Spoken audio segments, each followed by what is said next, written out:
Tibalah kita memasuki sesi pertama workshop pada hari ini. Benchmarking sharing teknologi beton pracetak dan prategang yang berkualitas dan inovatif dari Cina. Untuk itu, kami persilahkan kepada Bapak Insinyur Ferli Widiantoro, ST.MT, MBA, IPM, ASEAN Engineer, selaku moderator, untuk naik ke atas panggung dan beliau akan memandu jalannya sesi ini. Kepada Bapak Ferli, silakan.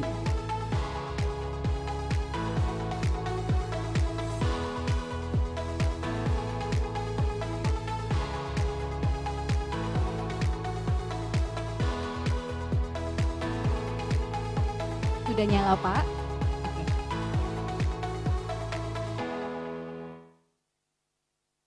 Dicek dulu, Mas.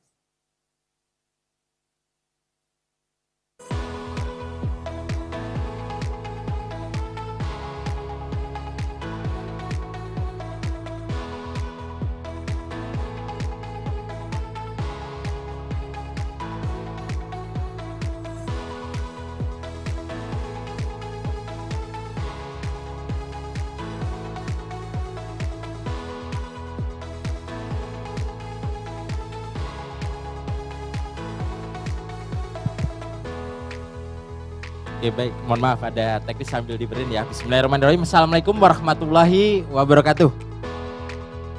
Puji syukur kepada Allah Subhanahu wa taala. Hari ini kita masih diberi nikmat sehat, nikmat iman, nikmat silaturahmi. Hari ini bisa hadir bersama di workshop AP3I.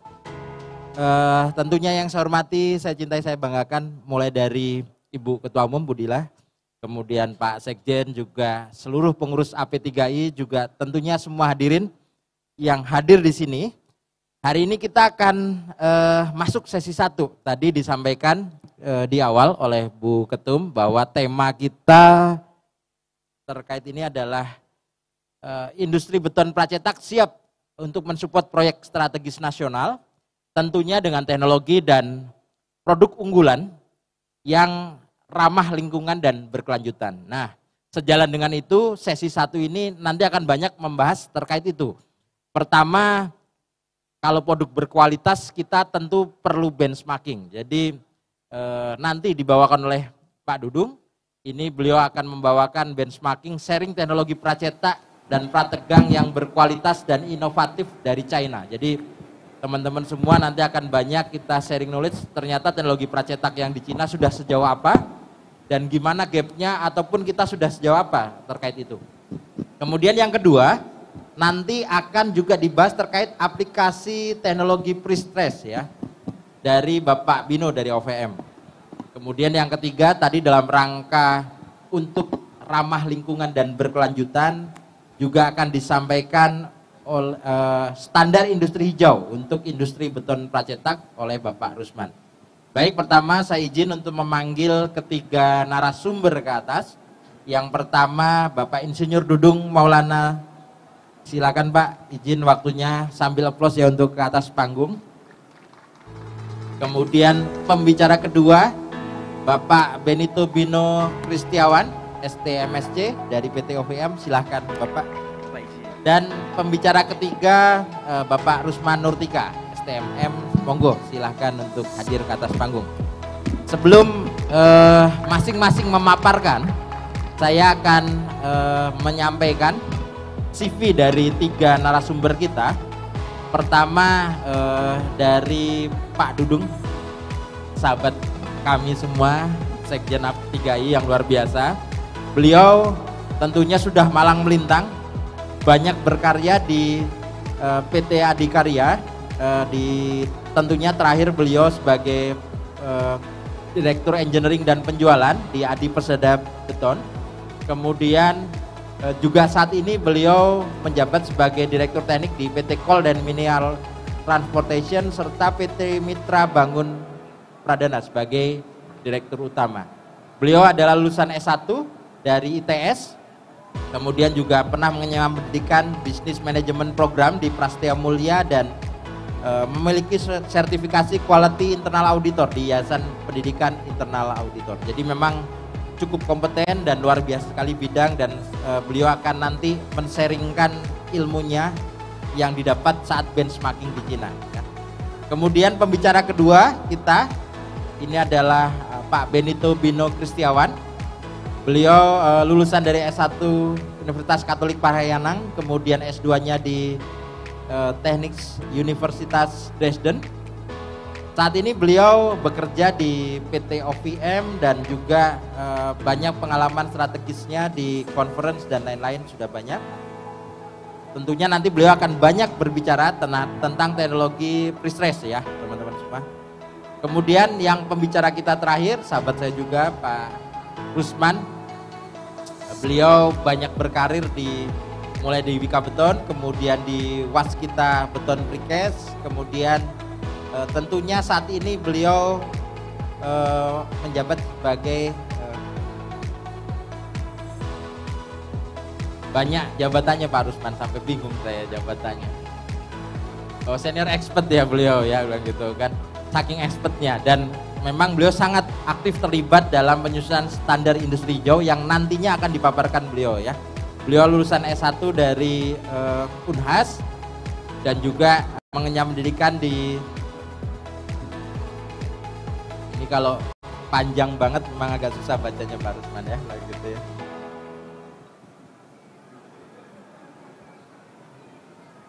Oke, di di Mercubuana. Oke, baik. Nanti teman-teman semua bisa langsung mendengarkan langsung dari narasumber kita. Kita mulai saja dari narasumber pertama. Monggo Pak Dudung, kami persilahkan waktunya. Izin saya pakai podium.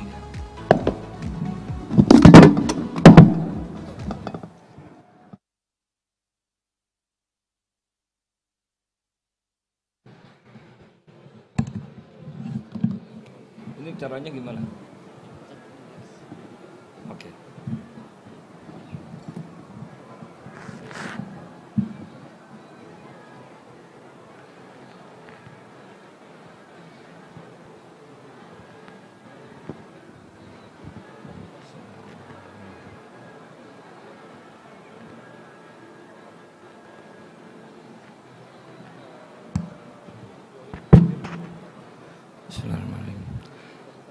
Selamat pagi, Assalamualaikum warahmatullahi wabarakatuh.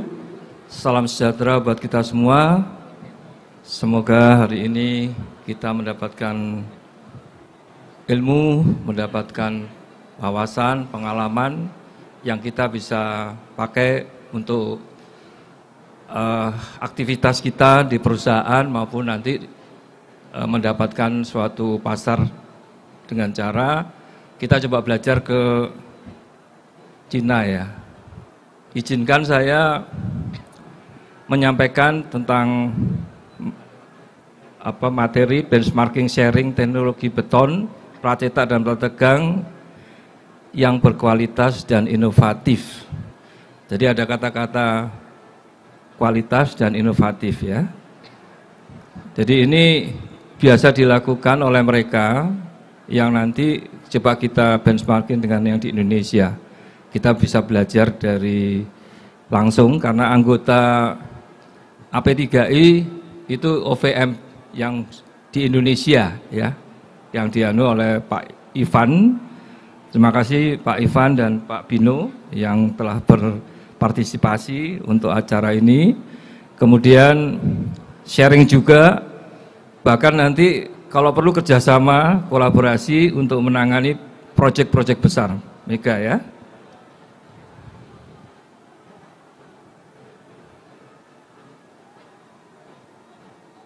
Hah? Udah tak pencet hijau nggak bisa? Oh udah. Oh kebanyakan. Ya.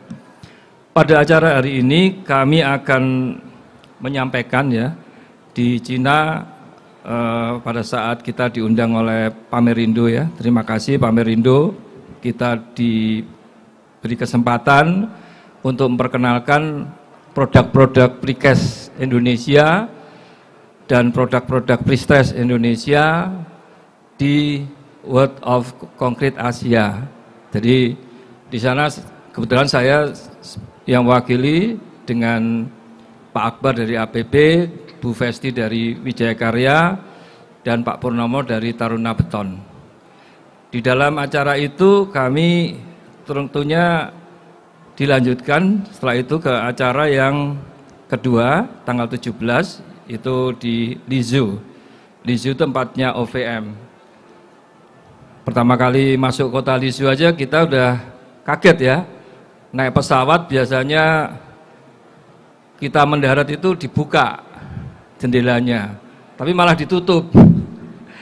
Kita udah curiga ini ada apa ya. Ternyata memang di sana tempat pangkalan pesawat landing itu tempat untuk army, untuk tentara. Jadi memang kita tidak diperbolehkan untuk melihat. Itu pesan pertama di kota Lizu waktu itu. Kemudian kami masuk setelah itu ke perusahaan dari OVM. Waktu itu kita ke tempatnya rubber ya, membuat dari awal dari karet ya, karet yang warnanya kuning ya, yang biasanya untuk sepatu itu kemudian diolah menjadi suatu rubber yang nanti mampu untuk menahan beban-beban berat dan dibuktikan nanti dengan beberapa itu. Nah, di sana yang saya lihat di rubber juga ada inovasi, ada juga mutu ya. Mutu menjadi hal yang utama. Ini kita baru bicara awal aja udah masalah mutu dan masalah inovasi dari rubber.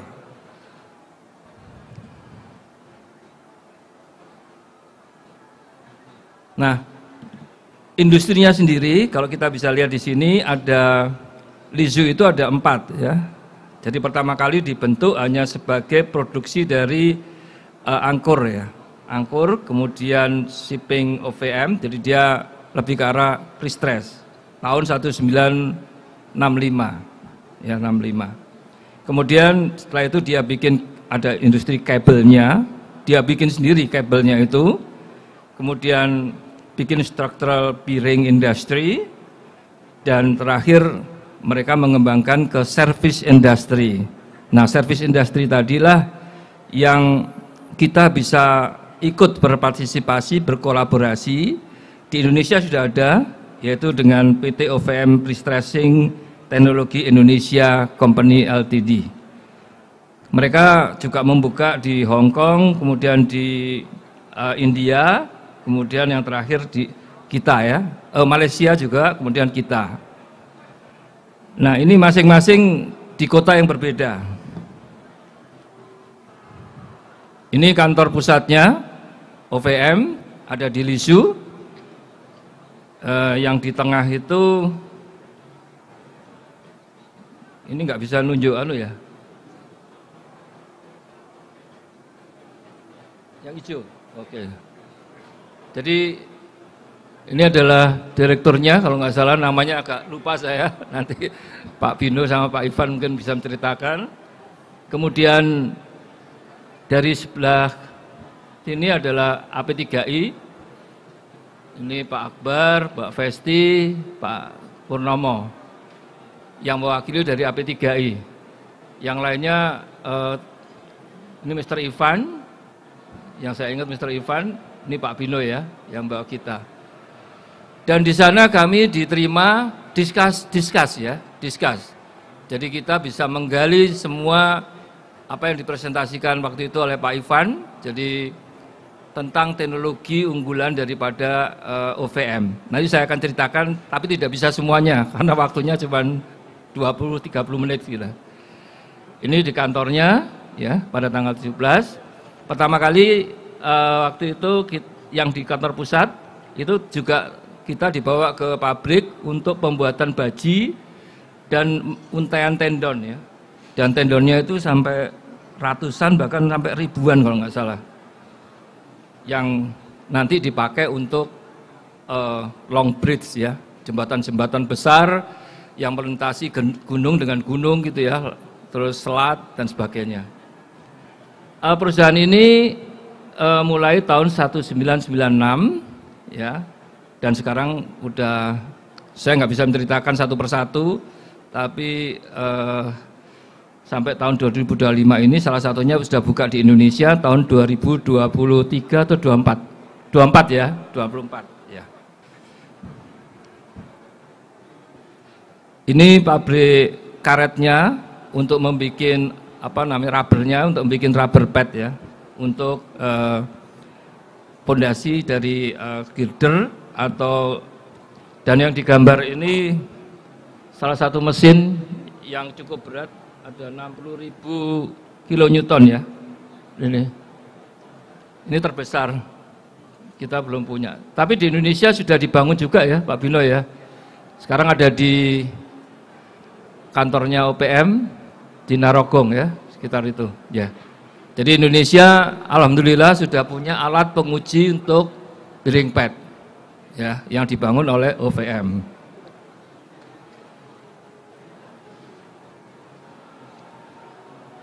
Nah, yang utama sejak awal judulnya sudah masalah inovasi.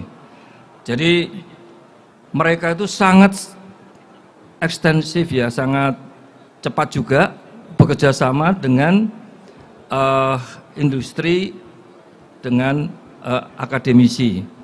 Di sini ada salah satu dosen kita dari UI, Bu Amelia. Itu yang saya ngomong, kita mesti banyak kerjasama juga ini kayaknya. Kita sering berbicara untuk misalkan teknologi terkait dengan kereta cepat, terkait dengan Giant Sea Wall dan lainnya. Kemudian rumah 3 juta ya.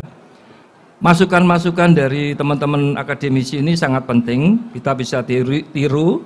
Di sini OVM melakukan kerjasama dengan 4 universitas. Kalau nggak salah Shanghai Fine, kemudian Zheng Zilin, terus waduh bacanya agak susah ini, Hao Baorong, Cheng Zhengqing. Tadi Mbak Melia ngomong yang terbesar yang Shanghai Fine ya. Tuh, yeah. Jadi itu, ini adalah foto-foto kegiatan mereka ya, yang mana di situ inovasinya digali dari akademik. Jadi kita tidak sendiri, kita menggali, diskusi, mendapatkan suatu inovasi dari pre-stress dan precast ya. Hasilnya nanti cukup mengagumkan. Kedua, kemampuan quality. Sudah ada ilmunya, sudah ada teorinya, mutunya juga diperhatikan. Yaitu dengan mereka mulai ISO tahun 1995. Sama ya, saya waktu di Adimik tahun 1995 itu kita mulai ISO kalau nggak salah. ISO 9001. Nah, ini perkembangan ISO ini saya coba langsung tanyakan. Waktu itu bentuknya berupa sertifikat gitu ya. Ini bisa dilihat di sini. Ada banyak ISO, kemudian ada untuk ETA, istilahnya banyak. Terus dari perusahaan-perusahaan juga memberikan sertifikat, yang ini CPCB, kemudian CRCC, dan keselamatan, safety di sini, OSAM ya. Nah, antara itu juga OVM punya pusat laboratorium yang terakreditasi dan kualifikasi sertifikasi yang disertifikat oleh meteorologi Tiongkok. Kenapa kok sampai ada kayak gitu yang kita belum pernah ya? Karena mereka sangat intens perhatiannya terhadap nanti jembatan yang tinggi besar, itu terkait dengan safety. Baru minggu yang lalu atau minggu kemarin ya Pak Gambiro ya, untuk Pak Iswandi ya, diskusi mengenai bagaimana menyelamatkan suatu bangunan gitu ya, dengan dimonitor, dan dari monitor tadi akan dilakukan action apa. Sehingga nanti ketika bangunan itu bahaya, orangnya harus keluar. Itu salah satunya yang saya tangkap waktu itu ya. Dan di sini sudah dilakukan oleh OVM nanti, contohnya ada. Ini contoh dari kereta cepat. Jadi standarnya sendiri bisa kita baca nanti, ini ada ASTM, ada ASTO, macam-macam ya. Ini saya juga belum buka semua, tapi referensi ini dipakai sebagai acuan untuk membangun jembatan-jembatan di kereta cepat. Jadi kalau kita nanti mengusahakan untuk yang kereta cepat, kita harus mulai belajar beberapa referensi ya, standar ya. Nah, ini satu contoh kereta cepat di Beijing Guangzhou dengan sistem post tensioning, saya kira sama ya dengan kita. Tapi yang penting di sini adalah kinerjanya tadi akan diuji oleh MIIT ya, yaitu komunitas teknik yang ada di Cina. Nah, caranya menguji itu mestinya ada beberapa kriteria standar sehingga dia bisa mendapatkan penghargaan atau penilaian pengakuan untuk kinerja yang baik atas desainnya ini. Dan saya baru minggu yang lalu, saya dari APB waktu itu, ada salah satu direktur menanyakan tentang ada nggak konsultan atau engineering yang bisa diajak kerjasama. Saya akan usulkan nanti kalau memang mau dipakai ya pakai aja OVM. Dan di sana kita mau nyoba desain yang ada di re-engineering sehingga mendapatkan suatu benefit, yaitu lebih efisien, lebih murah, lebih cepat, dan lebih ramah lingkungan. Itu yang saya harapkan nanti kerjasama dengan Pak Bino, Pak Ivan ya.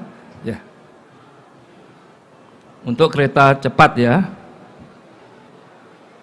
Nah, sebetulnya aplikasi teknologi ini yang di Cina ini untuk salah satunya gedung itu yang gedung pencakar langit ya.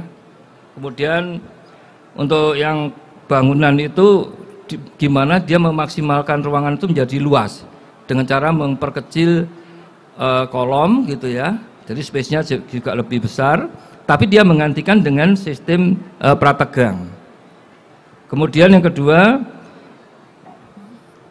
kecil tapi aman ya. Jadi dia ada monitornya dan sebagainya, nanti kita bisa lihat di gedung. Nah, harapannya teknologi ini bisa mengoptimasi beton precast kita itu sehingga mendapatkan suatu biaya yang lebih murah dan lebih ramah lingkungan ya, terutama untuk proyek-proyek high-rise building dan gedung-gedung yang terkait dengan negara kita ini banyak gempa. Ini salah satu yang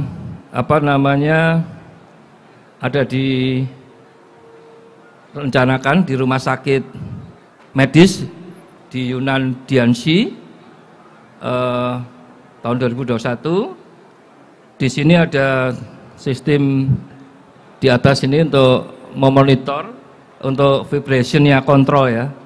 Kemudian vibration dampingnya ada di nomor 2 ini ketika bergerak, dan ketiga vibration isolation product ya. Ini salah satu biasanya LRB ya. Pak Gambiro sering ini diskusi masalah gedung untuk LRB. Mas, itu diputar bisa nggak Mas? Bukan sebelumnya. Nah itu, ini kan video ini Mas. Bisa dipencet yang video yang kiri bawah itu. Ada videonya Mas. Jadi kita bisa melihat, nah itu paling kanan itu gedungnya ketika ada gempa hampir tidak bergerak, gerak pun kecil. Jadi untuk rumah sakit itu supaya mungkin pasiennya tidak resah gitu ya, ketika ada gempa ini tetap tenang gitu ya, dibandingkan dua yang lainnya. Itu salah satu contoh ketika kita ke sana dipraktekkan, kira-kira simulasinya kayak begini. Terima kasih.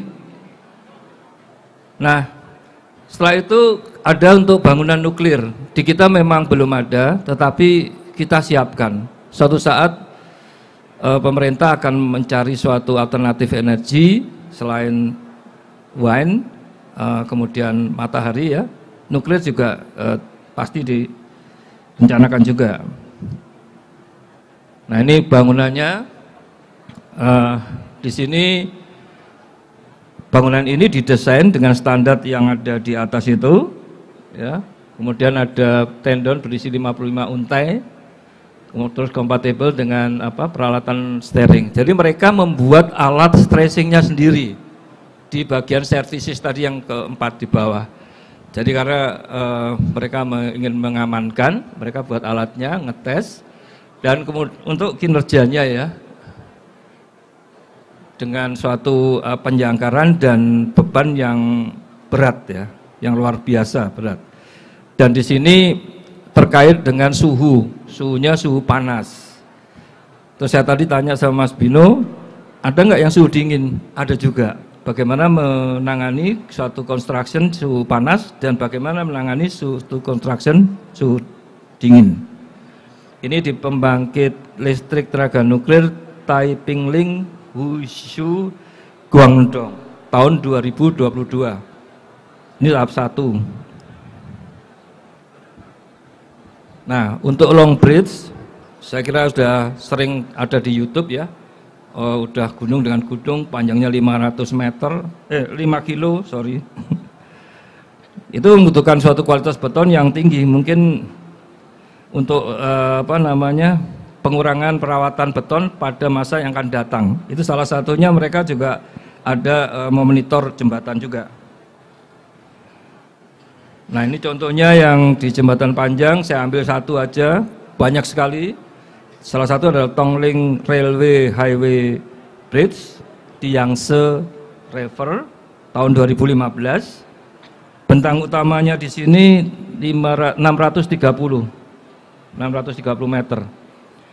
Nah, OVM memasang sistem kabel stay OVM 250 menggunakan multi strand. Ini nanti kalau ada yang salah, tolong saya dikoreksi, Mr. Ivan, Pak Bino. Nah, ini yang cara monitor jembatan. Kalau tadi building sudah, ini jembatan. Mereka untuk jembatan ini dilakukan monitoring dengan sistem structural monitoring and reinforcement systemic solution for bridge.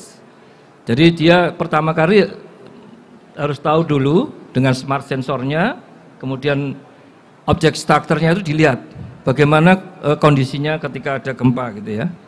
Kemudian setelah itu dia menerima dilakukan penganalisaan ya. Baru kemudian bagaimana untuk mengakses penyelamatannya dari jembatan ini. Tentunya di sini mungkin tidak dilewati orang dulu, kemudian dilakukan assessment untuk bangunan dari jembatannya ini. Baru setelah itu bagaimana cara memaintenance supaya jembatannya masih bisa dipakai terus. Kita hanya bisa nikmati lewat, nggak ada masalah ke jembatannya, tapi bagaimana dia melakukan safety monitoring ini dengan cara yang sangat cepat. Bisa dilihat di sini, ini OVM punya suatu cloud gitu ya, di mana dia ada data, dia ada juga handphone, bisa dimonitor lewat handphone. Kemudian ada server, yang mana server ini untuk mengamankan orang-orang yang mau lewat atau apa, lingkungan, dan ada suatu keputusan. Di sini hal yang sangat cepat sekali, live ya. Ini bisa kita tiru, kemarin dari Pak Iswandi mau mengusulkan untuk yang di Indonesia dimonitor juga. Nah, yang penting di sini adalah real time, kemudian mereka melakukan penilaian, setelah itu bagaimana memelihara supaya konstruksi Pulau Tegang ini bisa berjalan dengan baik untuk jembatan ini. Ini PLTB. PLTB ini ya untuk tenaga bayu ya. Ini tadi, ini satu idenya. Jadi bisa di pre-crash, kemudian ada pengaman. Nah, ini nanti kita diskusi dengan Pak Bino sama Pak Ivan ya. Ini potensinya besar sekali. Kemarin dibicarakan di sini tenaga angin ya. Ini satu prospek pasar di Cina, ada di Hami Xinjiang tahun 2017, sistem post tensioning.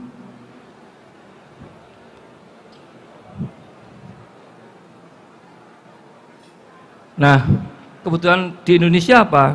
Untuk giant seawall dan untuk kereta cepat. Saya kira dengan teknologi Cina ini kita bisa gunakan untuk merencanakan dari giant seawall dan kereta cepat yang lebih efisien dan murah. Itu PR kita bersama. AP3I nanti mencoba diskusi dengan OVM, apakah ada cara yang lebih bagus, lebih murah, dan lebih cepat, lebih efisien.